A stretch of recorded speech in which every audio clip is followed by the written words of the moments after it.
Ladies and gentlemen, welcome to another episode of Beers and Bullshit. My name is Cole, and thank you guys for joining me here this afternoon. I'm going to be joined by my buddy Ciglen Wheeler here. Ciglen, how you doing today? Doing great. Just came here to talk some basketball with you, bro. Oh, fantastic. Yeah, we're going to be recapping a little bit of NBA ball here this season. You guys are probably going to be hearing the day that this is recorded, a drop of the NFL season recap and just kind of rewinding there.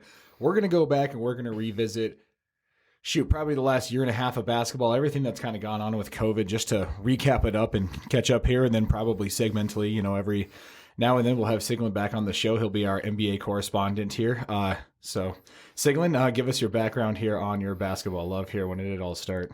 It started when I was roughly in third grade. I started playing at that time.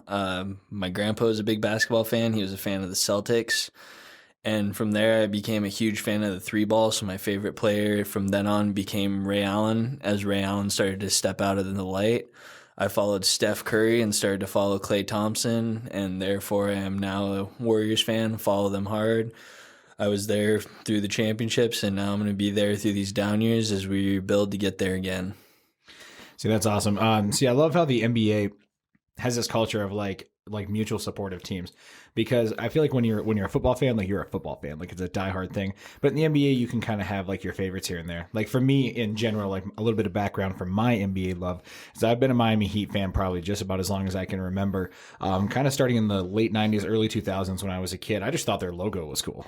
When I was a kid, it was really the reason I kind of got into them. But I remember the the Hardaway years in the beginning. Alonzo Mourning playing for the team, and then all of a sudden, boom! We get Shaquille O'Neal and D Wade on the team, and it just kind of took off from there. Watching the title run in 2006, and obviously going through the big 3 years, and now the tough and nitty gritty Heat teams that we're definitely going to kind of cover here, momentarily. But yeah, I just have been a huge Miami Heat fan, but also I just love the NBA because you can kind of just embrace the culture of the Golden State Warrior teams, or even before that, like the big three that kind of came out of Boston, and then obviously Kobe and Pau kind of taking them on, and winning a couple of titles out there in LA. And so the NBA is it's one of the more fun leagues to watch. Obviously, the NFL is going to kind of reign supreme just because it has a whole day of the week. But the NBA is definitely crept up there. I think it's the second league. And we'll just kind of dive in there a little bit more. But we are drinking on here today, just because this is the Beers and Bullshit podcast. We are drinking on the Schilling Hard Cider, the Blackberry pear cider here. Sorry, a little tongue tied this morning. So this is going to be out of New Hampshire, the Schilling Beer Company. It's just an embodiment dream of that three brothers and their father and best friend conceived over 15 years ago. It's an aspiration to join together in northern New Hampshire to spend their days pursuing family, community, and excellence through crafting world-class European-inspired beers. So they have expert brewing staff and food service professionals, that kind of play a role in brewing all of their beers. Ciglen, I know you're not much of a beer fan, but how do you feel about this one here? This actually really isn't bad. I am not much of a beer drinker at all, or will even say none. I'm not a conventional beer drinker. I do stay to the more fruity, the ciders, and I guess I don't mind the seltzers, but honestly, I'm really not a big alcohol guy in general, but this is pretty good. It's like a juice almost. Oh, yeah, it's dangerous there. I mean, just a 12-ounce can, you're rocking about 6.7% alcohol there. So definitely can kind of kick and catch up on you there. So once again, we picked this one up here at Boyd's Liquor Store there on Mount Rushmore Road, because it's Rapid City, and that's probably the best place to go ahead and if you want to venture out of your norm a little bit there and kind of try something new. So once again, it's going to be Schilling's Hard Cider, the Blackberry Pear, and it's, I guess, sub-name of Emerald City as well. It's got a big old air balloon on it. So it's pretty cool there. But yeah, we're just going to go ahead and kind of dive right into the podcast here. Let's start by recapping the 2019-2020 NBA season here. Obviously, at the end of the day, the Los Angeles Lakers end up winning the title. Unfortunately, just a little over a year ago, we did have the death of Kobe Bryant and everything that happened with that season. Ciglen, before the season started, where did you kind of think everything was going to play out in the league? Obviously, we had the team up of Kawhi and PG in Los Angeles. We had Anthony Davis coming out. Where did you think the season was going? So once Anthony Davis signed to the Lakers, it was pretty much their season to lose. But then you see out of nowhere, out of left field, the PG and Kawhi kind of go team up on the Clippers. And you're kind of thinking for a second, like, man, maybe this is going to be a battle of LA.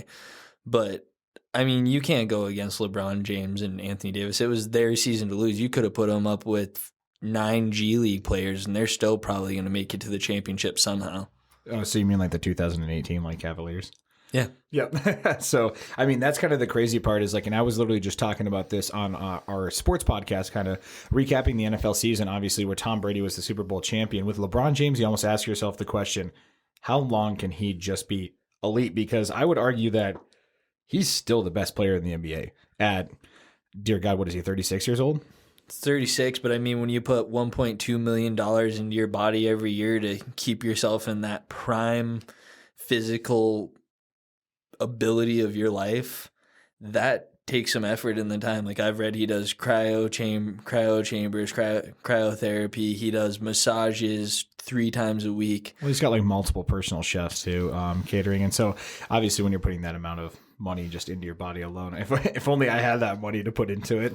Oh yeah, and I mean you got to look at the different stages of LeBron too. You had LeBron that was in Cleveland, just kind of a small guy, and then he switches over to the Miami Heat, puts on like 30 pounds of muscle and just dominates. And then when he realizes he's getting towards that back end of his career, he slimmed down again to save himself some time, to keep himself more physical and more athletic so he wasn't carrying around such a heavy workload.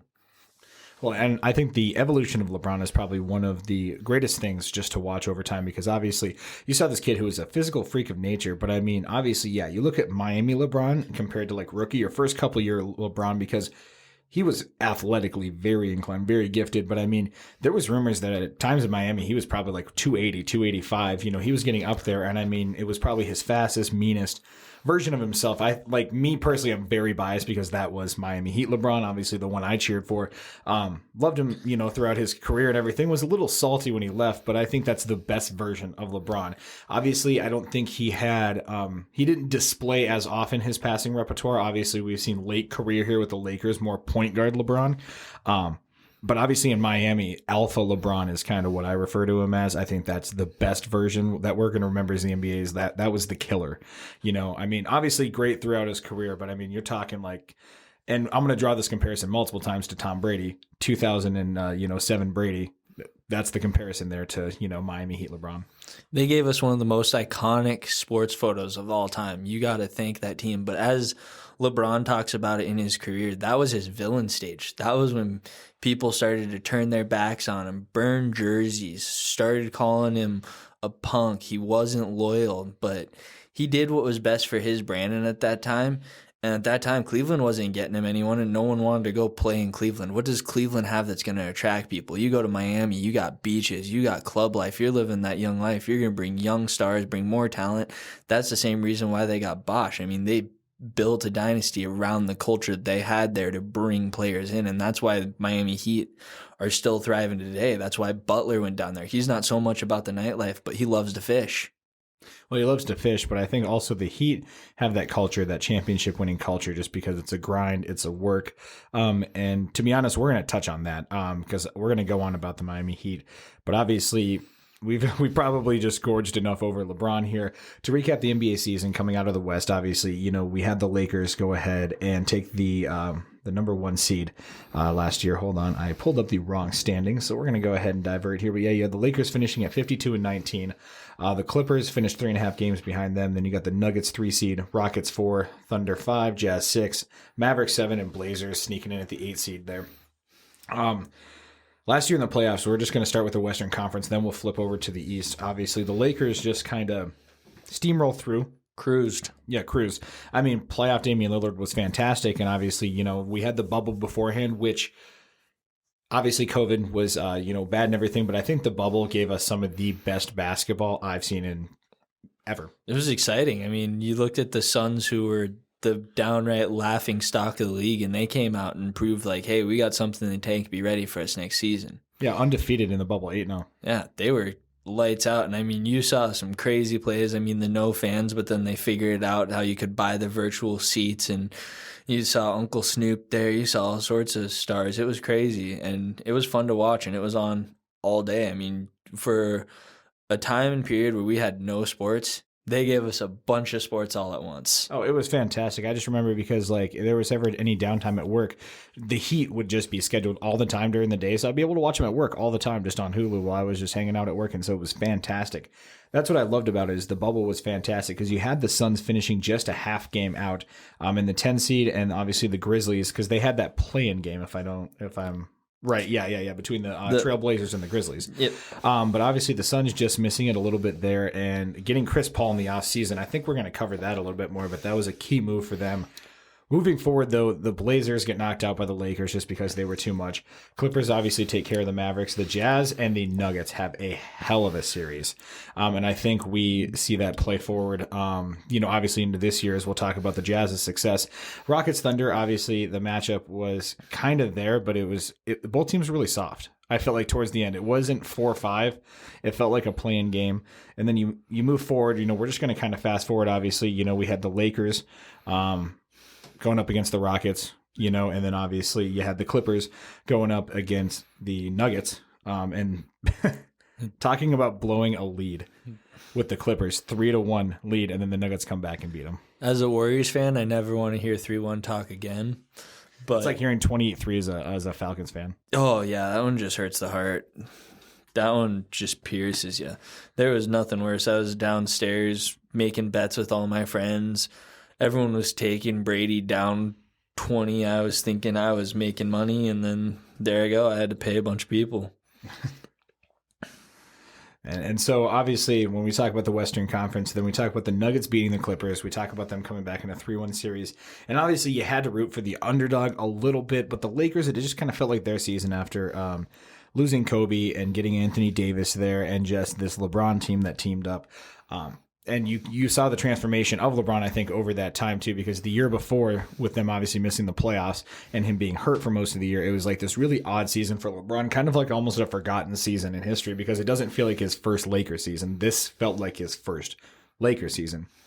And so going forward, I mean, obviously, they take care of the Nuggets. They go to the finals. Now let's switch over to the Eastern Conference here. Because going into the shutdown of the NBA season, it was the Bucks season, championship to lose. I felt like for the whole league, not even just the Eastern Conference. Wouldn't you agree? Oh, definitely. Giannis was playing uncontrollably. Chris Middleton was stepping up where he needed to. But I think in today's basketball, you need that third guy. He doesn't necessarily need to be a third guy, but he needs to be a solid role player.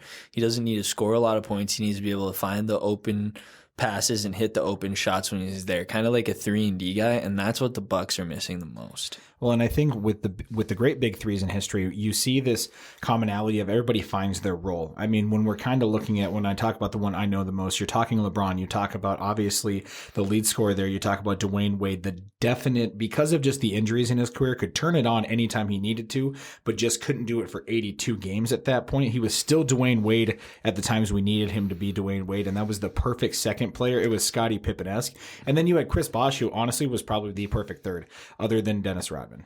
The biggest piece you're forgetting about your whole championship run. Ray Allen. My favorite player. Ray.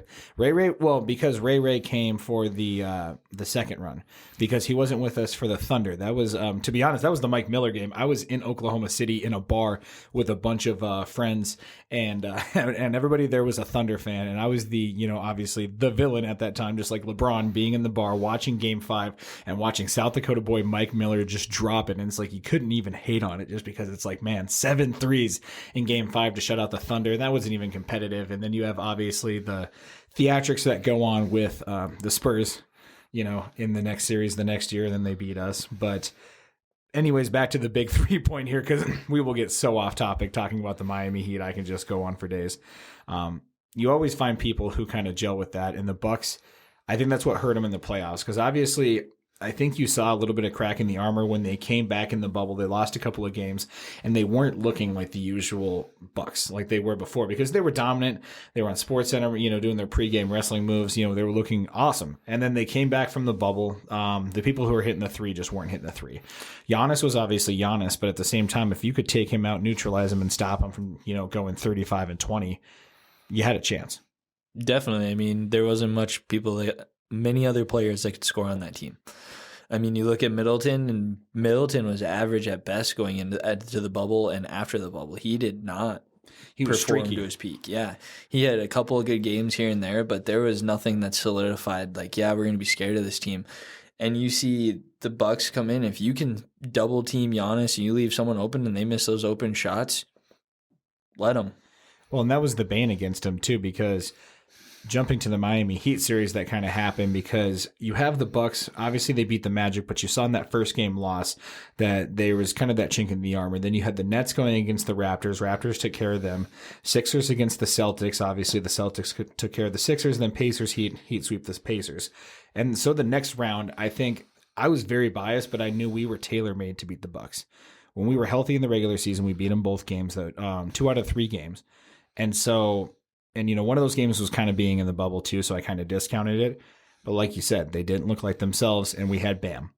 And Bam was able to, I'm not going to say shut down, but contain Giannis. Neutralize. And neutralize Giannis to the point where, like you said, Middleton not hitting the jumpers. None of their shooters are hitting the jumpers. And that's where you see the Miami Heat take the series. Yeah, no, personally, me coming into it, I thought Jason Tatum was making a huge jump. So I thought it was going to be a old classic Celtics Lakers finals, and then they even kind of fizzled out. I mean, the Heat just proved to be the stronger factor. They had the most solid rotation built around, and I mean, you saw a young star come out in Tyler Herro. I mean, he played phenomenal in the bubble and in the playoff series. Like, kid was lights out, shooting in people's faces. He was just having fun out there. And that's, I think, what people need to get to the most is like when you're having fun, you're playing good. Yeah, and that was the thing. That whole Miami Heat team kind of gelled together, and everybody makes the excuse here, and obviously I hate it being biased, that team was tailor-made for the bubble. And yeah, they were, because that is a, boot camp environment with that team. That is, you are working out at 4 o'clock in the morning. Your life is basketball during the basketball season. You are conditioned. You're not going to be outworked. You're not going to be outran. If you're going to lose a game, it's because you just weren't hitting the shots. It's not going to be because of any sort of lack of effort. Like, that is Miami Heat basketball. And so obviously when it's grind, well, you have the teams that they're sitting there. They can't see their families in the bubble. They didn't even get to see them until like the second or third round, I believe. And so obviously, I think that wore a lot of teams down, and the Bucks was definitely, I think, the biggest loser of the bubble. Oh, hands down. Yeah. And then obviously we fast forward to kind of the Raptors and the Celtics playing. The Celtics take care of the Raptors. And I thought once again, too, the Celtics had a chance to beat the Heat. That was a series I was very nervous about, but I think the momentum definitely shifted after that Bam Adebayo block. Yes, definitely. It did. It was almost a mood killer. They looked completely stunned after that. They couldn't even get back to themselves. I remember we were hanging out with Lane. You had him on for your very first episode, and we were sitting there. We were making bets, and he was going for the underdogs, which is the Heat, because that's how you make your money. And I'm sitting there. I'm root for the Celtics as out of the East. Still root for them, but if they play the Warriors, I'm now switched to a Warriors fan, so I would root for the Warriors against them. But anytime the Celtics are playing anyone else than the Warriors, I'm going for them. So we're playing. And it's going, and then that block happens, and they just could not score for, 3-4 straight possessions? You guys went on like a 10 or 11-0 run?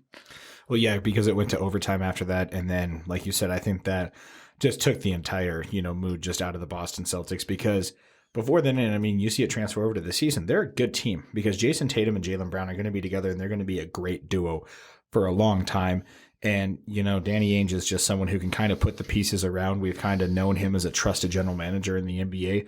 Obviously, everybody makes a couple of mistakes here and there. I'd say the Kyrie trade was probably a big folly, but at the same time, you also get, you got Jason Tatum back from that trade, didn't you? Or who did they end up drafting from that trade with the first round pick? They already had Jason Tatum at that point. They were trying to get rid of Jason. They were initially trying to get Jason Tatum in the trade, I believe. But the thing is Kyrie would have been great. He just couldn't fit into the culture. He's kind of a different guy. Kyrie's definitely a different guy, and I think you see that in Brooklyn this year. Like I said, definitely, we're going to cover the Nets because they are the biggest splash of the 2020. He kind of does what he wants. Oh, hands down. I mean, he's such an interesting guy because he'll sit here and be like, be a flat earther and do all these crazy things like just take random time off in the NBA season. But then you hear him about, paying off scholarships for orphans and, just being this like guy with huge, community give back and being this fantastic teammate. Like a lot of people go to bat for Kyrie Irving. And I think he's going to be looked back upon as one of the NBA's bigger enigmas of this generation because he's such an interesting character. Yeah, he's kind of like you almost think back to like weird characters like back when we were a little younger, like Meta World Peace. He was just kind of out there, just kind of a different guy. He was nowhere near the baller he was, but that's kind of like the personality that Kyrie brings out there. He's just, I'm going to do me, and if you don't like it, fuck you. Personality-wise, I would like to compare Kyrie to probably more like a Stephon Marbury. Like, I feel like, because Stephon's interesting situation is Stephon was a great dude. Like, he gave back to the community, obviously. Making the Starbury shoes for $20, was a huge community outreach program, making sure that, parents could afford to get, quote unquote star athlete sneakers. And then, you see him go to the Chinese Basketball Association and just dominate over there. And it's kind of crazy. Kyrie obviously missed out on a lot of last year's fanatics. And that was kind of one thing about the bubble that we missed that we're getting this year. But just to jump back into the Eastern Conference, man, the Heat obviously passed through. We get the NBA Finals. Unfortunately, the Heat fall in 6. Jimmy Butler proves he's an NBA superstar. I think 100% in that series. Oh, definitely. If they would have had Goran or Bam, that goes 7, and who knows which way it goes. Yeah, and I mean, Bam obviously comes back towards the end, but he's hampered. You have to wonder, healthy Goran, healthy Bam. Where does that series go? I mean, we can play what ifs through NBA history. Obviously, when it comes to everything, you can break it down. What if, the Warriors would have been healthy versus the Raptors? Does Kawhi win a title? But at the end of the day, you get to see the Lakers win the title, host it up for Kobe, the feel-good moment across the NBA. To recap kind of some of the stats from last year, you have James Harden leading the league in points with 34.3 points per game, obviously in Houston there, going along Russell Westbrook. Bradley Beal obviously being another 30-point scorer over in Washington. Damian Lillard dropping 30 a game in Portland. And then you saw Trae Young ascend up to the almost 30-point per game level with 29.5 points per game. Obviously, Giannis taking home the MVP last year. What's your opinion on Giannis going forward as far as, obviously the LeBron comparison is a little unfair, but it's also pretty accurate to a point because LeBron early in his career had a jump shot to a point, but it wasn't a weapon like it is now. You know what I mean? He was definitely a very drive heavy player like Giannis is. Yeah, no, Giannis going on, if he can evolve and get a better jump shot, he was going to be hands down the scariest player. I imagine, think of it. It's like having KD with an extra 30 pounds of muscle. Like, you couldn't stop that. Oh, I mean, it's absolutely crazy because what is he? He's 6'11". He's got like a 7'5" wingspan. I mean, just absolutely freakish growth. He also averaged 13.5 rebounds per game last year, finishing as Defensive Player of the Year as well. So obviously the future is, bright for Giannis in Milwaukee. He signs the extension. There was an outside hope for me that he goes to free agency, and obviously Miami was courting him pretty heavily. But we see him stay in Milwaukee for now until maybe the Drew Holiday trade doesn't work out, because that happens in the offseason here as far as one of the crazy trades that we see. So with the Drew Holiday trade, obviously it hasn't really worked as well as people have hoped so far. What's your opinion on that so far? I think it was kind of a wasteful move, in my opinion. I think Bledsoe is honestly the better piece to have there. He was more defensive, a better shooter. Drew Holiday is younger, but he's just not there. I mean, you can see it time and time again. He's digressed ever since they made the trade to bring Lonzo, and he just hasn't had that confidence. He isn't making his shots. I don't know if he needs to just get back to where he was at, because I remember for a while Drew was looking good. He's a fantastic offensive point guard. I mean, he's always been regarded by his peers as one of the best defensive players in the league. But, I mean, Bledsoe seemed like it worked out, but also because of the playoff series last year, because everybody around Giannis collapsed. And so I feel like at that point, when you're the Bucks, you're just like looking around, okay, what can we do? I think they should have shot higher. I think in that situation, the NBA is all about big weapon moves. I mean, it's a nuclear war. Obviously we saw it with the Brooklyn Nets. So what move would you have made? Well, if the move wouldn't have fell through and the Bucks would have got Bogdanovich. Is it Bogdanovich, the one that ended up going to Atlanta? Yeah, if the Bucks would have ended up getting him, that would have been the move. They would have definitely ascended to the next level. That kid hits clutch shots. He's a great 3-and-D guy. He can really stretch the floor out. It kind of gives you another person that you really got to watch out for, because it's like if you double team Giannis and you're leaving that kid open, you're giving a 3-up 9 times out of 10. Yeah. So, I mean, I feel like going forward, you have to make another move if you're the Bucks. I just don't know what you do because at some point you got to stop, bleeding draft capital, and you just got to buck it up. And like you said, I don't know if Chris Middleton is that second star. I think he would be a fantastic third star. But yeah, you got to get someone else to go along Giannis there. And I think there's still contenders there this year. Kind of shifting over to the rest of the offseason. We're going to move to the NBA draft because I feel like that helped shift a little bit of the tables here in the NBA. Because so far with the NBA draft, I feel like LaMelo Ball has proven himself to be the number one player. Oh, hands down. It's not even close. He's just got the higher IQ. I think that honestly comes with playing those professional games when he was younger. Like, a lot of people don't say that mattered, but he was still playing with grown men. He was learning out there more court etiquette, and you can see it. He's got an amazing vision for a first-year player. Some of those passes he's making, insane. Behind the back bounce passes, setting up full court alley-oops. Like, there's a handful of guys that can do that in the NBA now.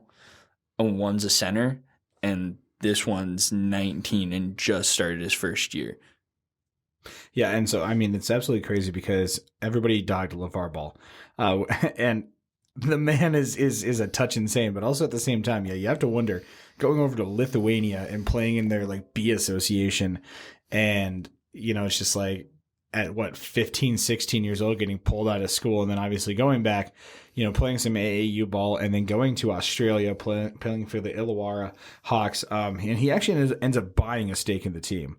And so that's the crazy part, is he's then part owner while he's playing for him too. Has a pretty decent season down there. He goes number 3 to the Hornets.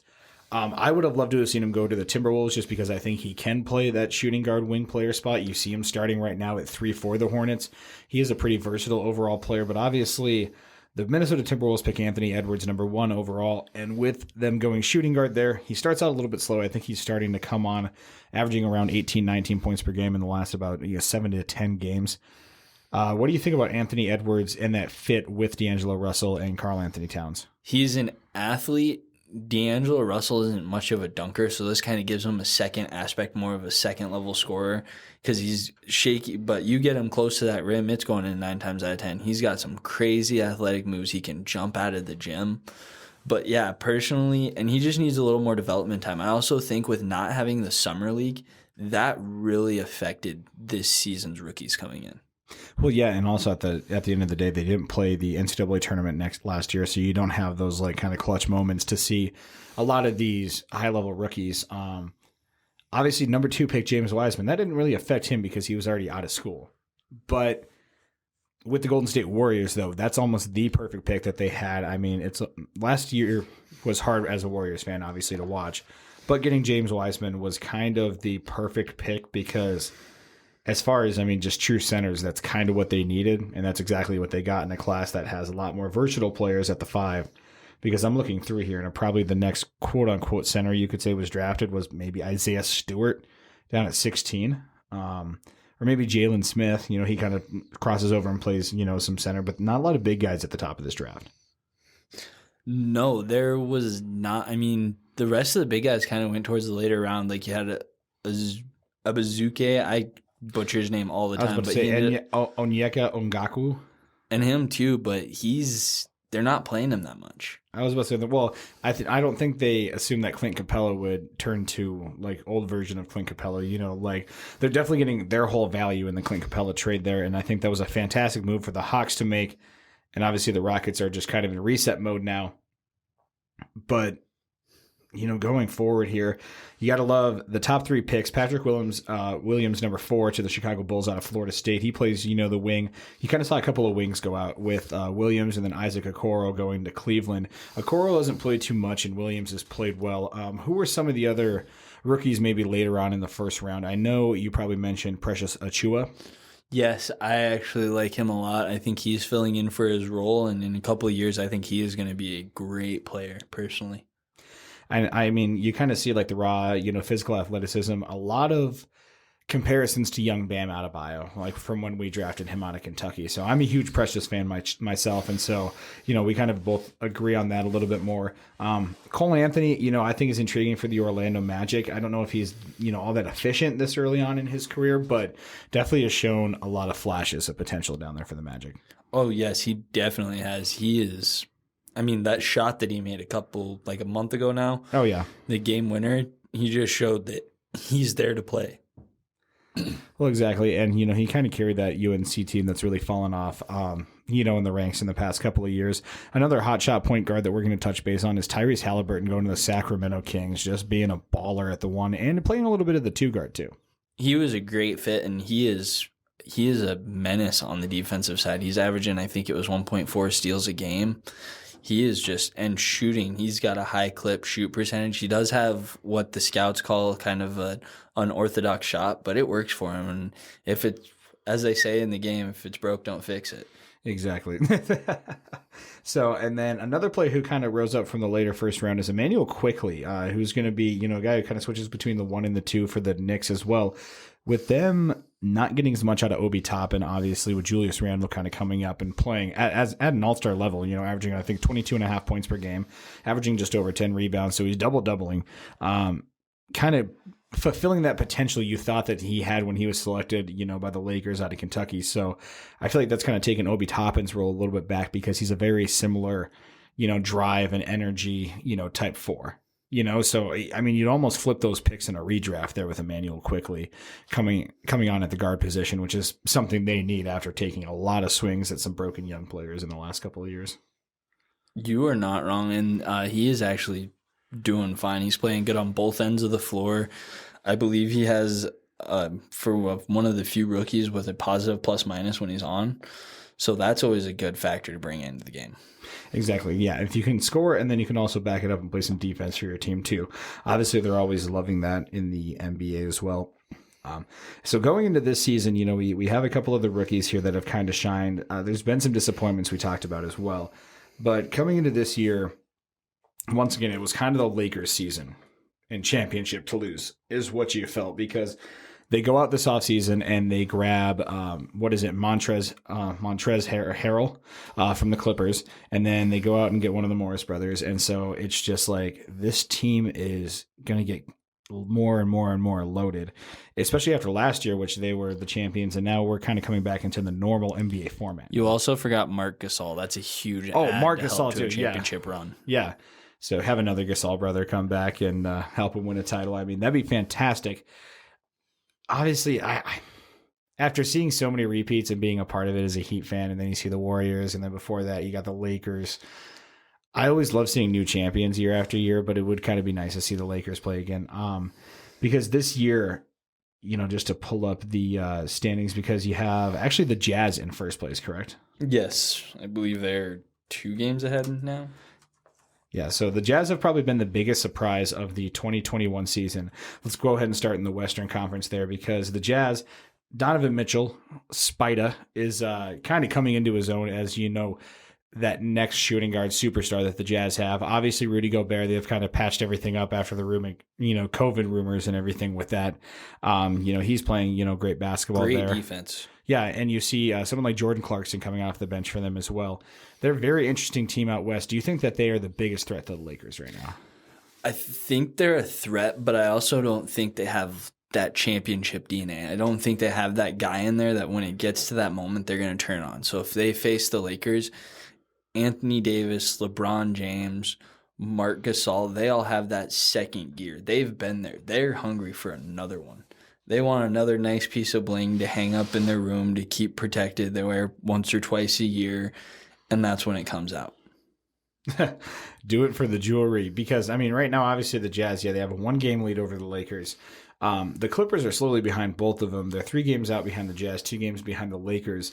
And obviously you see Paul George kind of coming back here now a little bit with a vengeance after flopping in the playoffs last year. I think he personally is my biggest surprise. He was averaging mid-teens and now he's up there boosting, I believe it was 24.2. Don't quote me on that. Yeah, 24.4 with 6.8 rebounds and averaging 3 assists. So he could pass the ball a little more, but he's not a passing guard. He's a spot-up shooter. Take it to the rack if he needs to, but he's also been playing great defense. Well, exactly, and that's what he kind of hung his hat on when he was, playing for the Pacers out in Indianapolis. He was a great defensive player. Kind of the ringleader of that team.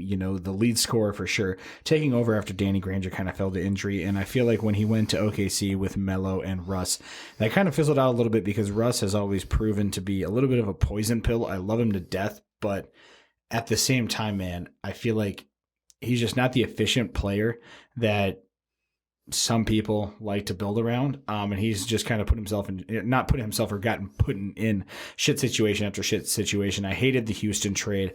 I thought that was a terrible move to team him back up with Harden and that team, just in that philosophy overall, just not in that system. Washington obviously hasn't really been working out much better. I hope he wins a title at some point because I believe he's talented enough. He's obviously an NBA MVP for a reason. It's just at what point does every team, not just get built around him? See, I think if he wins a championship, it'll be a couple years down the road. He's out of his contract, and he's just like, I'm ring hunting. I'll be your second point guard. I'll get you about 14 points a game off the bench, get you some assists, get the ball back to you. I'll be like a six man. But he will not win a championship as a starter. Interesting take. Yeah, I mean, I could see him kind of being the team I'm going to transition to next, with Chris Paul and the Phoenix Suns, because I think that was another surprise of the offseason was that Chris Paul going to the Phoenix Suns was great because now you have another guard to pair along Devin Booker in that offense. Obviously, DeAndre Ayton is kind of blossoming as a really good center in the NBA here. And you have just kind of all of those years of development starting to come together. They're 5 games out right now, just 25 games. And so, with the Suns, are they your bigger surprise or are the Jazz the bigger surprise? I think right now you have to say the Jazz are the biggest surprise because the Suns, we knew they were going to come out swinging. They were 8-0 undefeated in the bubble. You were seeing something. You add a piece like Chris Paul, a floor facilitator, someone who's got great ball vision, and he does not play the worst defense. He's not, I wouldn't say he's necessarily great at it like he used to be, but he still can get there where he needs to be and make the shots tough for you. But the Jazz, they came out swinging hard. I mean, you thought they lost all faith in Rudy, and they've just put more into him. Yeah, exactly. I mean, and Rudy Gobert is a defensive player of the year candidate every single year. Locks it down, is kind of that, modern day 5. Not like a Bam Adebayo, who I think is more futuristic 5, but he's that 5 you want to build around on the defensive aspect. Gets you obviously about 10, 12 points per game. He's not going to be huge on the offensive end, but that's why you have Donovan Mitchell. But he makes the players around him better on the defensive end too. He can guard pretty much every position. There's not really a mismatch with a quicker player because he is still pretty quick for a bigger guy.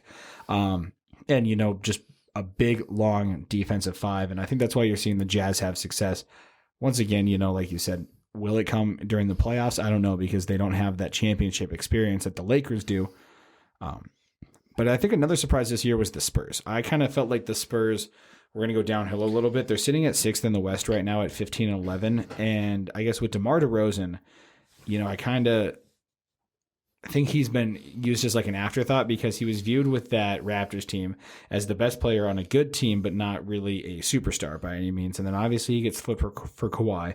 The Spurs kind of go in this like middling phase. Obviously Greg Popovich is a great coach. I don't think he's ever going to lead a horrible team ever again, but I think they're kind of a little bit of a surprise this year. Maybe a softer schedule, kind of being 11-11 in the West and winning, they're only 4 games out East, but if they can sneak into the playoffs, they're a tough team. And obviously Pop and Rapid City's own, Becky Hammond on the bench there. Who knows what kind of damage they can do. No, and they can definitely get better. And that's the thing. DeMar DeRozan kind of brings that, appeal to maybe going and team up with him. Like if he gets one more piece, we could do this. Exactly. And it's almost, I guess the Spurs have never been huge trade people too. Obviously, you kind of saw it, they brought LaMarcus in, I believe, through free agency. And Kawhi requested a trade out of there, but they've never been one to make the big splash moves. Obviously, kind of drafting Duncan, Ginobili, and Parker help out a lot with that because then you have a big 3 that stays around for 15 years and gels really well together. But they've never been much of a movement franchise, especially in the middle of the year. So you have to wonder, do they go out and get that second piece to put along DeRozan? Or where do they go as a franchise? Because it's kind of hard sitting in that tweener zone. You know what I mean? It's where the Grizzlies stuck for a couple of years. Well, I also believe DeMar has one more year, so that's also on DeMar's decision on kind of what he wants to. Maybe he goes and teams up, like, who really could use a good shooting guard? The Grizzlies. The Grizzlies would be a fantastic pick because right now, they're kind of held back a little bit. They're at 10-11 right now. Obviously, Ja, winning Rookie of the Year, fantastic player. Phenomenal player. Definitely worth the number 2 pick in the draft. Superstar potential. I think you can definitely build a team around him. They're very intriguing going forward. Do you see Ja winning a title in Memphis if they build that team around him here in the next couple of years? Oh, definitely. I mean, he is the next superstar. Yeah, because you have Jaren Jackson Jr. there, who's a really good player as well. And I feel like, they were kind of a team that they went through a couple of years where they were picking in the top of the draft, but before that, they were the team that, one year they knocked out the Spurs as the 8th seed. So that was really cool. But you saw this Mike Conley, Zach Randolph, Marc Gasol team that was just good enough to get into the playoffs, but not good enough to win a title. You know what I mean? Like they can fuck around and beat the Spurs, once in a while, but nothing real is going to kind of end up coming from that. And unfortunately, I see that kind of starting to come maybe of the Nuggets a little bit. I got love for them too, but where does Murray and Jokic go as a combo as well? Because they're sitting 7th right now at 14-11. Where do they go as a combo? Because last year they shocked a lot of people by beating the Clippers.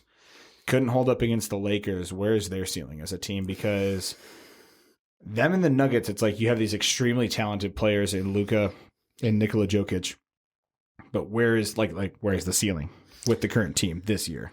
So here's where I'm going to go with this. Every team needs a decent 3. You need a decent small forward. He doesn't need to be your all-star, but he needs to at least maintain 17 to 21 points a game and help them out. They don't have that. They have a big center and a bunch of guards. They don't have a dominant 3, and they have an old Paul Millsap at 4. So that's where they lack. They have a great duo as those two, but until they were to get a third piece, because you can't win with 2 guards and a center. The Warriors showed you that. It just doesn't work. Yep. You need to have someone who could stretch the floor, be more of a stretch man, and they just don't have that. They're either firing from deep or you're going from in. It's right under the basket or deep and away. And Jamal Murray, it also seems like he's kind of digressing this year. A little bit, yeah, because last year you saw him go like Super Saiyan, especially in that series against the Jazz where he and Donovan Mitchell were just battling it out. Back and forth. Just back and forth. And so you see that, and then it's just like, yeah, like you said, it's like he took a step back this year. Definitely, and I don't know if it's just because he's trying to look for more things, but I think he needs to be more aggressive if he wants to take that team where he wants it. Oh, hands down. And, Jokic, too, obviously is a great player, being the passing 5 and kind of the unique, Swiss Army knife that he is. I think you can win a title, but yeah, you once again, in the NBA, it's a team sport. You got to get more pieces around there. Well, let's go ahead and dig into the dumpster a little bit because obviously you have the Timberwolves just tanking this year at 6-20. But I think they've been impacted by some COVID issues, too. The Thunder, Shai Gilgeous-Alexander has been a pleasant surprise down there. But at the same time, that's a team that if they do finish towards the bottom, I don't exactly feel too bad. They have so many draft picks loaded up over the next couple of years. And then the Rockets are kind of in that bottom too, but it's still early in the season. Anything can get turned around. The Pelicans, I feel like, are a surprise, though, only being 11-14 with Zion and Ingram playing down there. See, I think the Pelicans, it's still that you just need either Lonzo needs to be more your ball dominant guard so he can facilitate the open passes because he finds an open man. But they try too much, and then Zion needs to be more of a cutter, less of a ball handler. Because it's not like he has crazy efficient dribble moves that's going to shake a defender, but he can blow right by you when he does not have to dribble a ball and get to the rack. And Brandon Ingram, I think if he just steps up and he says that this is his team until Zion wants to take the shoulders, the Pelicans could go far. They just need some people to step up and play their role. Exactly. You almost worry about if they're so young, it just kind of hurts them because at the same time, defensively, they're horrible this year. It feels like they can get a $140 dropped on them almost any single night. And so being that young and not having really the defensive players, you get rid of Drew Holiday, who's, your best defensive player on that team. Bledsoe coming back as a decent defensive player in that system, but like you said, definitely fits in more with the Bucks a little bit. So we'll see what happens with the Pelicans. kind of going forward with them. The Grizzlies, I think, can definitely turn it around. I think their thing is, they just have played less games than everybody. It seems like they played 21 while everybody else is around the 25 to 27 mark. Yeah, it's going to get interesting out in the Western Conference because the West is always a dogfight. There's really only one team I would 100% just say is just going to maybe be out, and that's the Timberwolves because I think they're just still too young. I think Cat needs to make that next transition to be a superstar. D'Angelo Russell is D'Angelo Russell. I love him, but he's not going to be a number one player. Karl Anthony Towns can be that number one guy. He just needs to have the mentality. There's a reason Jimmy didn't work out in Minnesota. See, and I feel like Karl Anthony Towns has stepped down from where he was when he was younger. When he was younger, he was a force shooting from threes. He could pull up as a big man. And now you just don't see him use that weapon that's in his arsenal. And he just needs to bring that back into his game. Because if he can stretch the floor out, that leaves the lane open. And that gives you more clear lanes to get Anthony Edwards to the basket. But until they can figure that out, you can lead a horse to water, but you can't make it drink. Well, and also, with due respect to the man's had a really rough year. Really rough year. COVID hit him. Couple COVID deaths. COVID hit him himself. Yeah, that too. But this was last year when I saw the aggression, and even the year previous. Oh, yeah. No, it seems like he came out as a rookie, guns blazing. There was so much promise for Karl Anthony Towns and this young Timberwolves team.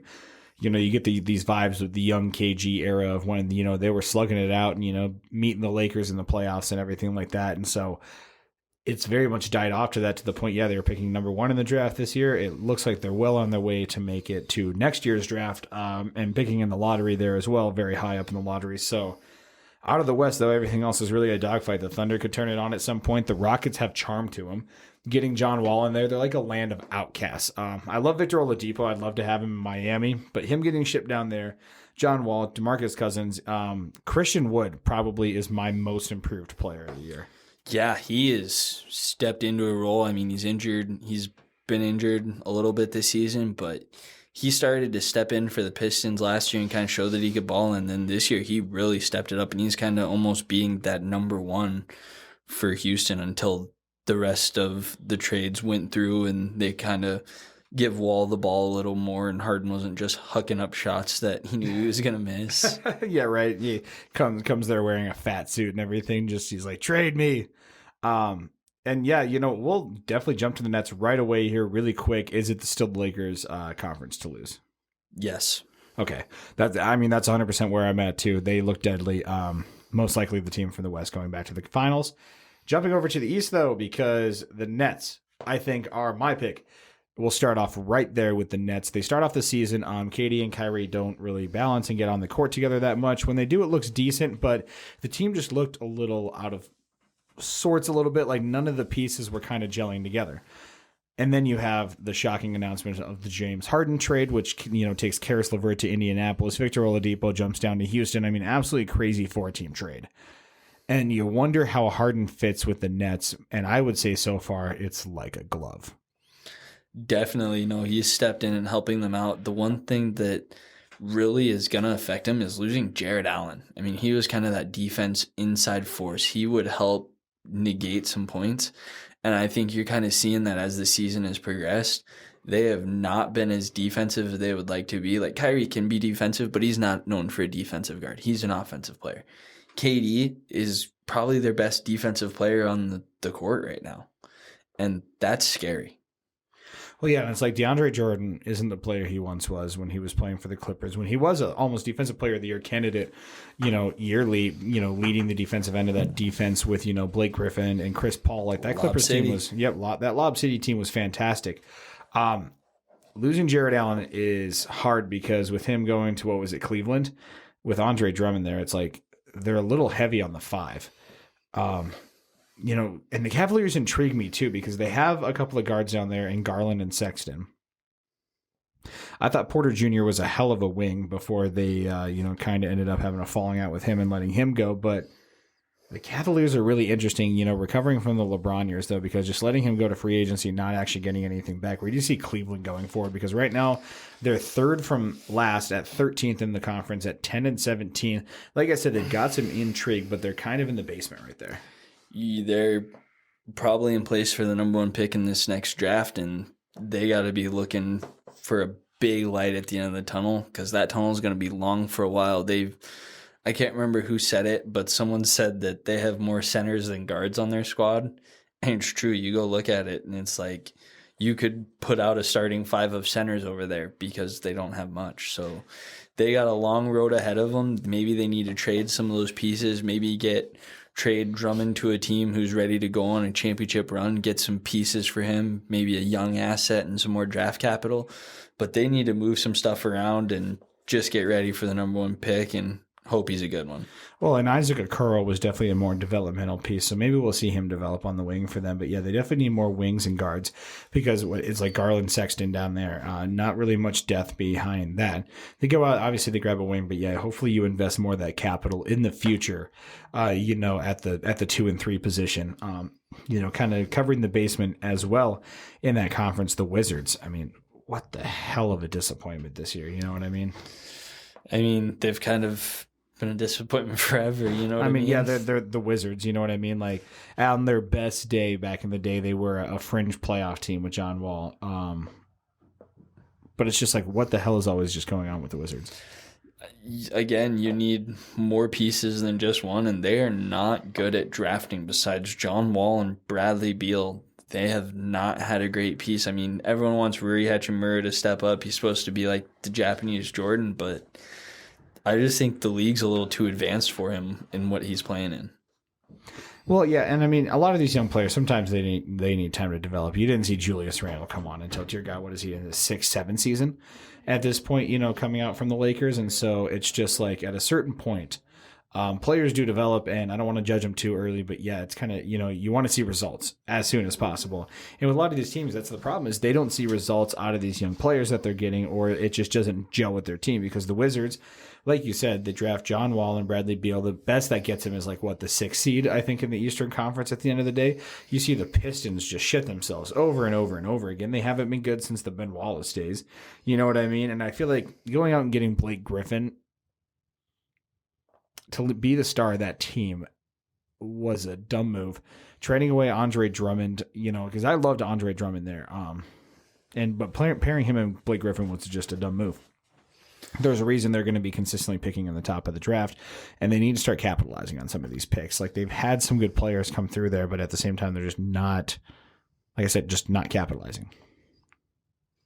So, and then rounding out the bottom 2, you got the Magic. Obviously, some intriguing young pieces there. And Markelle Fultz, Cole Anthony, Mo Bamba, Nicholas Vukovic.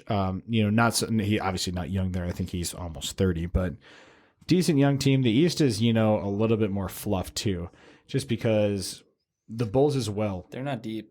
Yeah, not really deep at all. Because is loaded. You could go all the way to the 12th spot and be like, they could potentially make the playoffs. You look at the East and you're like, these 4 or 5 are guaranteed, and then it's kind of, I wouldn't even say a dog fight. It's a water gun fight. Yeah, because bottom 3 spots. Yeah, because we're talking about the Sixers, the Bucks, the Nets, and the Celtics are a solid 4-pack at the top there. Lock. So, I mean, the Sixers, you have Tobias Harris, definitely playing up to his contract extension this year. Joel Embiid, I mean, is is one of the leading scorers in the NBA. Ben Simmons is injured, and I feel like at this point, maybe he develops. I mean, what do you think about Ben Simmons going forward? I don't want to say trade him, because he can be that piece, but he needs to work on his game himself. He needs to take a whole offseason off, not go on vacation, and he needs to lock himself in a gym with a shooting gun. Oh, yeah, exactly. I mean, that's the thing, is practice your damn outside shot. You should not be known as a point guard that cannot shoot threes. I'm sorry, but even I can learn how to shoot threes if I do it consistently enough. You're paid millions of dollars. I don't want to be that guy, but dear God, develop a fucking jump shot. Because that is the level he needs to get to just to be a superstar. Get a respectable jump shot. We're not asking to be Ray Allen, Steph Curry. We're not asking you to develop this 45% from 3-point shot, shooting the 50, 40, 90. But at the same time, if you could hit 35% from 3, it's a whole different ballgame. When Rick Ross says, bitch, you weren't shooting with me in the gym, I'm sure that's how the rest of the Sixers squad feels when they're chilling with Ben Simmons. I think that's definitely how Jimmy Butler felt. You felt like when a lot of the interviews last year, he's trying not to say Ben Simmons is one of the issues, but like, I mean, he's cool with JJ Redick. He's awesome with Joel Embiid. But you can kind of like read between the lines and see what isn't there, and you can kind of just see what might be the issue with that team. Because yeah, they're the number one seed, but they wouldn't be the ones that I picked that come out of the East. Like I said, that's the Nets for me. Because with James Harden playing the point guard and Kyrie kind of running the two, as they just quoted earlier this Sunday, you know, Kyrie saying, "Hey, I'm the two guard, you're the one guard," you know, and James Harden's leading the league in assists with 11 and almost 11 and a half, you know, a game. I think it's their conference. But the Celtics are also very intriguing as well with Jaylen Brown and Jason Tatum. They just all need to stay healthy. If that team can stay healthy for constant series and all their pieces are there, even the young guys that don't play that much but come in during the playoff moments, like what was it, Robert Williams, they call him the Time Wizard, Time Lord down there. They give him some weird nickname. But yeah, I mean, if they can all stay healthy, that's a tough team to beat 4 times out of 7. Exactly. And that Celtics team last year, I think, has only gotten better. I think Kemba Walker needs to live up to who he was in Charlotte. He's definitely taken a small step back. Obviously, I don't think anybody expected him to be Kyrie, but you wanted him to be discount Kyrie, and I feel like he's been that only part of the time. See, but you also kind of have to take a step back when you got a young superstar budding in Jason Tatum. He's almost going to be like elite. He's getting to that top upper echelon of the small forwards and power forwards in the game. Like, he's top 5 in my opinion. He can score the clutch shots. He makes the right moves. And I mean, he's good at finishing contact. He'll get the and one. You want to put him on the line? Give us 2 points. Exactly. And I mean, Jason Tatum, that's the crazy thing is why he fell to 3 in that draft. I'm just like, I mean, he's a fantastic superstar. He can develop into anything you want. He goes to that Boston Celtics team, which got absolutely loaded after the old timers trade. Could you imagine if the Lakers took Tatum 2 overall? God, I mean, same way. Ingram didn't blossom there. Could you imagine if he did? But at the same time, yeah, if the Lakers took Tatum and then somehow have LeBron come down there and team up, it's a whole different ballgame. Do they still get Anthony Davis if Tatum's down there when LeBron goes there? I don't think you need him. No, I don't think you do. I think you maybe trade for a different star. Maybe flip Kuzma and Ball for like a power forward, but then you don't have to get rid of the pick that is then Tatum instead of Brandon Ingram, obviously in an alternate reality. But if we want to go alternate reality with the Lakers, let's talk about the Chris Paul trade here. You ain't wrong. Yeah. Fuck you, David Stern. I knew you were going to say it. Yep. So, but yeah, I mean, you're talking about, you know, kind of marshmallowy Eastern Conference here because the Pacers after that do not inspire any sort of fear whatsoever. The Hornets are intriguing because they're young. I mean, you got Miles Bridges. Obviously, we talked about the aforementioned LaMelo Ball. But then you got the Knicks in the 7 seed. The Raptors, I feel like, have been, you know, a little hurt and everything. And obviously, you know, playing out of Tampa Bay kind of hurts, you know, later down there. Obviously, the Miami Heat have just been decimated by injuries and COVID. So I feel like they'll bounce back at the 9 seed there, you know, only being 11 and 15. But again, water gun fight, late season run. Exactly. And so it's like whoever comes out of that then has to play the Lakers or maybe some team that comes out of the West and beats the Lakers. But in the NBA Finals, like I said, it almost looks like, you know, a 2-timer for the Lakers, and it's a dangerous league going forward with Anthony Davis, you know, kind of emerging as the number 1 player for the Lakers and LeBron James really taking that 1B step back as the point guard for that team. I mean, him and LeBron are stuck there for, what is it, 3-4 years more together? So yeah, at least 4 more years. LeBron has 3 years on his contract, and you imagine, God, how would the Lakers even finagle that to when Bronny gets in the league? Because I think that's what he wants to do. He wants to play until his kid comes in. I believe the way he structured his deal was that his deal is done so he can go sign with whatever team drafts his son. Okay, yeah. Okay, so, yeah, because it's 3 years left and Bronny is a sophomore in high school. So, yeah, I mean, he'd be right there at the doorstep. It'd be interesting going forward. I did mention, I think, on the podcast, I think LeBron's going to go into politics at some point. I think LeBron's going to run for president or senator. What do you think? I'd vote. You got mine.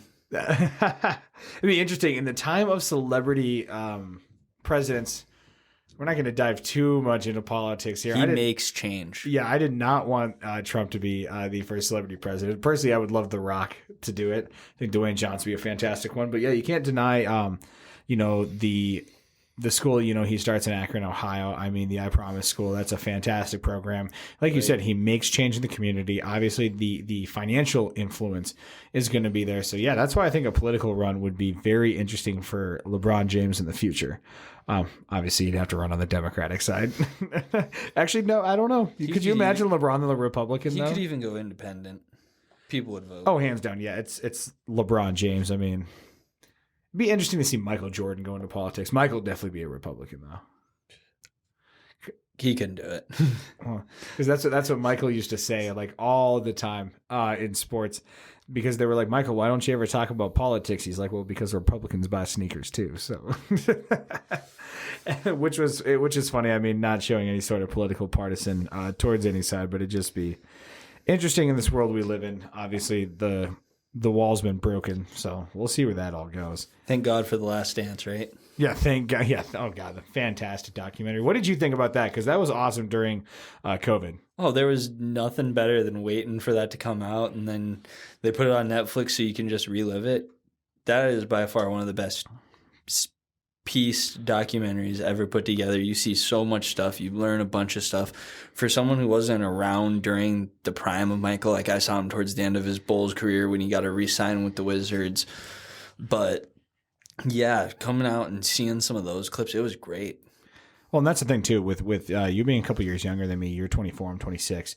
Yeah, we didn't really get to see Michael a lot. Like our generation's player, first I feel like was Allen Iverson, and then Kobe, and then LeBron, and then obviously, yeah. I mean, not really anybody else kind of in between. Curry. Yes. You have the other transcendent players, but I feel like LeBron's still been like that echelon. Because for me, when I first started watching basketball, in the late '90s, early 2000s, AI was regarded as that guy. Like Shaq was like the best player in MVP, but when you're talking about fucking number one player in the league, AI hands down. Oh yeah, I always used to mess around, and back in the day when I used to always freestyle with my friends, I was messing around one day and there was this random beat called The One, and I was just going in on it one day and I was like, boy, I'm the one, like Allen Iverson. And it's just kind of where I started, and we went off from there. And yeah, you just kind of remember him as the one. Exactly. And so it's tragic that he never won an NBA title. Obviously Kobe Bryant, to touch base on him and kind of memorialize him, for me, I'll go off for a second. What did Kobe, I guess, mean for you as a young NBA fan? Because that's kind of obviously the blossoming of both of us watching basketball. Like, fucking watching Kobe was fucking awesome. You're talking to a young Celtics fan here, and so all the Lakers fans around here actually drove me to the point to where I hated Kobe Bryant. Like, I did not like the guy. I did not like him as an athlete. But when he retired, I grew to respect him more. So I can say I am a fan of Kobe Bryant, the person, and what he did for the game. But when he was playing, I was not a fan of his. I was not cheering for Kobe Bryant. But looking back on it now, I wish I would have, because he was great. He was an influential piece of the game. But yeah, he just was not on my top tier. I was more of the LeBron guy. When you had the LeBron versus Kobe, I was on LeBron's side because Kobe would just break my heart time and time again, and then you'd hear from it from all of these cocky Lakers fans around. It wasn't even the fact that I hated Kobe Bryant and the Lakers. It was the fact that I hated all of like my friends that would just continuously dick ride him. Oh, here's my thing is like growing up, obviously I loved the Heat first. I was a huge LeBron fan growing up too, following him out of Cleveland, but Kobe was probably the one I followed too after that because I got family who were Lakers fans. And so watching him during the title years, definitely I was kind of 50-50 on him with Shaq because I felt like he definitely drove Shaq out of town. I was happy for it because he drove him to Miami. But then I grew to respect him as like that solo star with like Lamar Odom before Paul Gasol gets there. During those couple of years where they sneak in as like an 8 or a 7 seed in the playoffs, I grew to respect him as like, just kind of like the grinder at that point. And you see him almost, become vilified by some people. And that's where I love him because I've always had a special love for those type of players. Like Kevin Durant, I absolutely love because KD will literally tell people to go fuck themselves. No shame. Facts. And like I like the burner accounts. It's like it's well known. It's Kevin Durant. He doesn't care, and that's the best part too. Is like KD just doesn't care. When you tweeted, "Oops, I thought this was my burner account." Yep. and just players that kind of defy the system there, because like you expect these players to, portray this image and everything. And there's a lot of them who do, Steph Curry's the baby face of the NBA. LeBron's been vilified, but I don't think he's really ever been scandalous or anything. People just kind of hated him for the moves he made. KD will straight up just be like, yeah, I don't really care what you think about me. Like he had that 2-word response to Shaq earlier. He's like, well, okay. And then it was just like, all right, I'm out. And then just left because he's just like, yeah, just bucks the system there. KD's about the ball. Oh, yeah, KD's just about playing ball. That is all KD's about. So, obviously, let's bring it up then. Nets Lakers in the NBA Finals is kind of where we see that going to. Who you got? The Lakers. The Nets don't have the defense to contain any of those pieces, and I believe Kuzma could step up. Like you said, you got Montrezl Harrell, Marc Gasol. They have way more depth coming off that bench than the Nets do. It's just plain and simple. 100%. I mean, you'd need to have godlike performances from the big three of James Harden, Kevin Durant, and Kyrie Irving. I think maybe that third star kind of helps them out a little bit more with the Nets, because I'd like to see the Nets overpower and take over the Lakers. But at the same time, yeah, it's just really hard imagining anybody beating the depth that the Lakers have. Yeah, no, it'd be tough. They have a solid squad. They're built and ready for a run. And especially you got that Talon Horton Tucker. If he can step up like he was in the preseason, it's going to be tough. Oh, 100%. And, he's a promising young player out there in Los Angeles. So we will see where the season goes. Coming up here, is there any predictions you have for the NBA season as far as any awards, any trades you think that are still going to happen, any bold statements for the rest of the year? I cannot predict trades. I mean, there's always talk about Lonzo and Kelly Oubre and people moving. Me personally, I do not want to see Kelly Oubre move. I think he's butting into a great piece to help the Warriors out. He did have a shaky start, but that's going to happen. You got to get the feel for the game, and you got to get the feel of the new team you're playing with and the level and the intensity that they play at, and I think he's picking that up great. As far as defensive player of the years, I think it's Rudy Gobert. He's averaging almost 2 blocks a game, I believe. He is just crushing it right now, stopping people, being a huge force at the rim to get through. And then this is going to come as a shock. Everyone thinks the MVP is going to be LeBron or Giannis, but I personally believe that it's going to be Steph. I mean, you look at what he's doing. He's leading the league in scoring by almost 100 points. He's crushing it. He's shooting from the field at 43.5%. He's shooting from the field at like 56%. He's shooting from the three at 43.5. He is just going phenomenal. I mean, he is just having a year, and people got to appreciate that. Oh, 100%. I think Stephen Curry would be a phenomenal story to kind of come back from injury after that, Warriors team last year, just kind of gets decimated all around. Obviously, Klay Thompson, I don't think is going to be back this year. So I don't know how far they go in the playoffs, but man, that is really interesting going forward. If Draymond can still ball a little bit more next year, you see how Weissman develops a little bit more. You get Klay Thompson back. You see Oubre kind of coming at that 3 spot.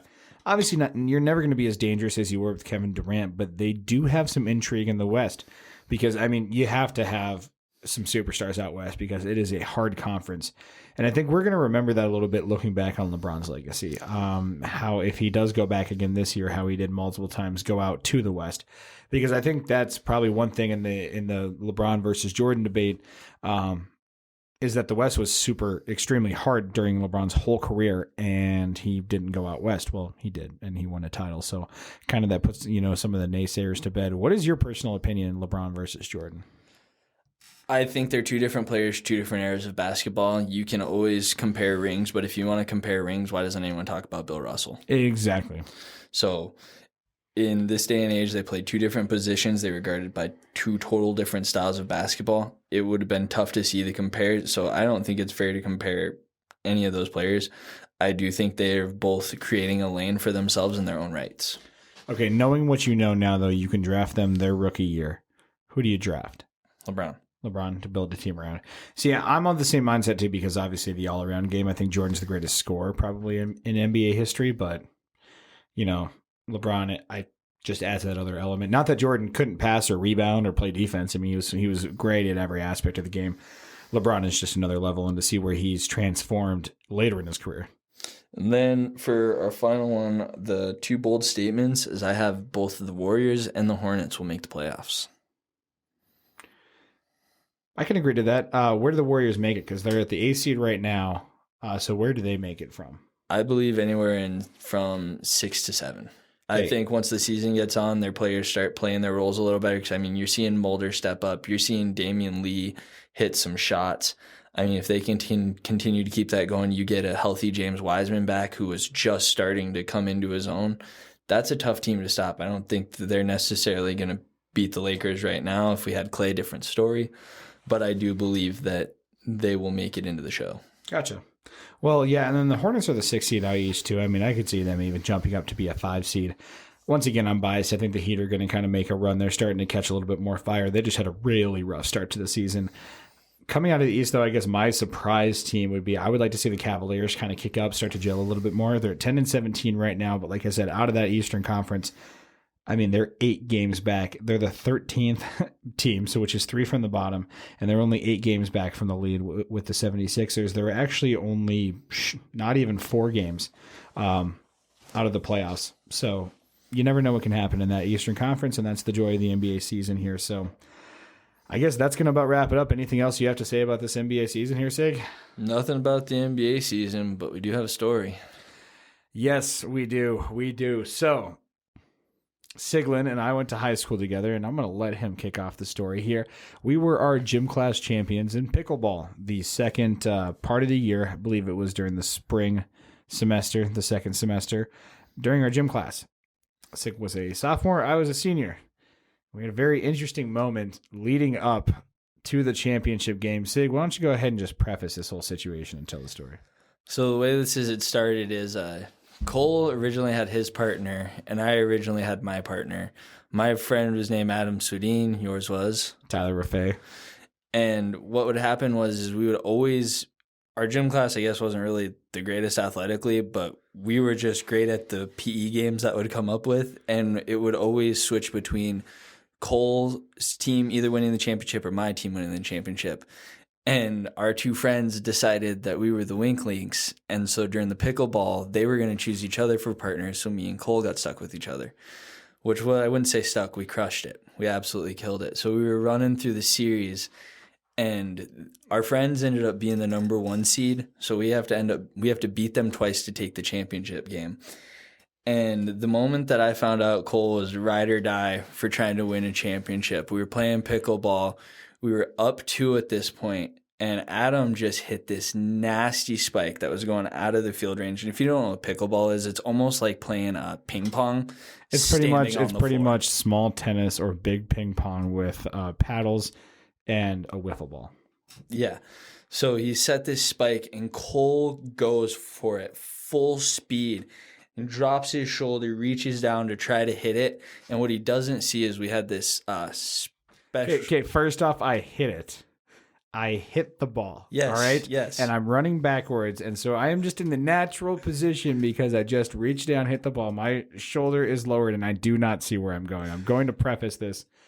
I did not at all mean for this to happen. And after Cole hits the ball, we had a couple...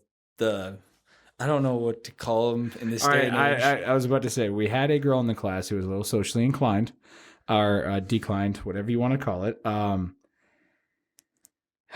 She had a unibrow. We called her Brows. Because kids are assholes, her nickname was Eyebrows. And I'm running backwards. She does not see me. I do not see her.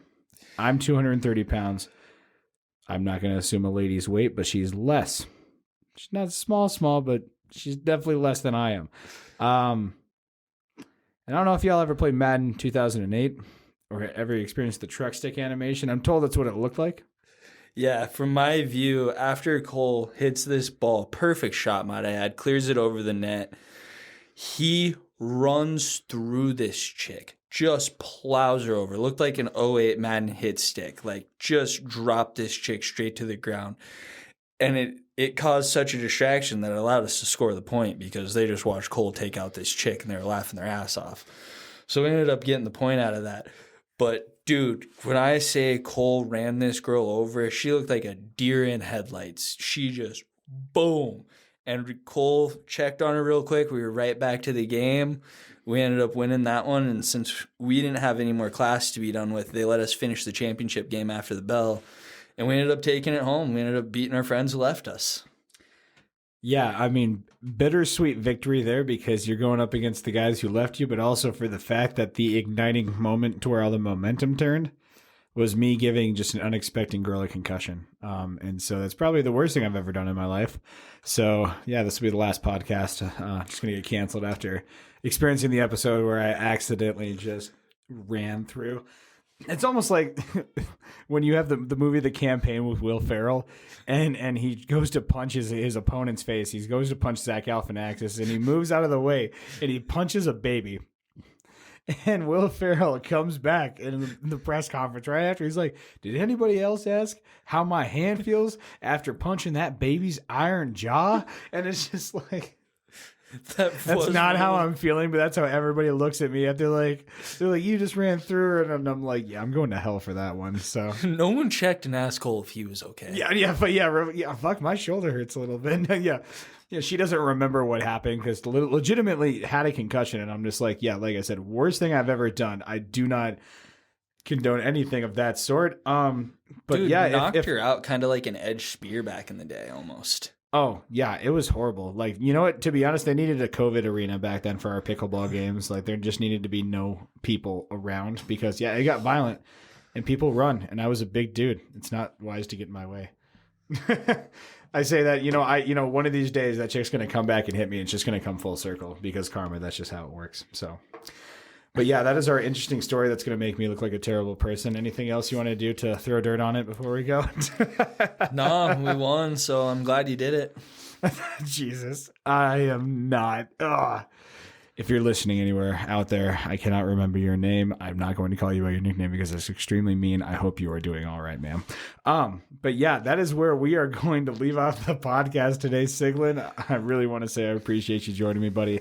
We'll definitely be having you back on to talk sports. I mean, and probably all the random topics we do cover on this show. So I appreciate having you. Not a problem. Be glad to be back. Sounds good, buddy. Well, yeah, for Beers and Bullshit, once again, Top Wave Studio, want to throw ahead the shout out. We are out of here.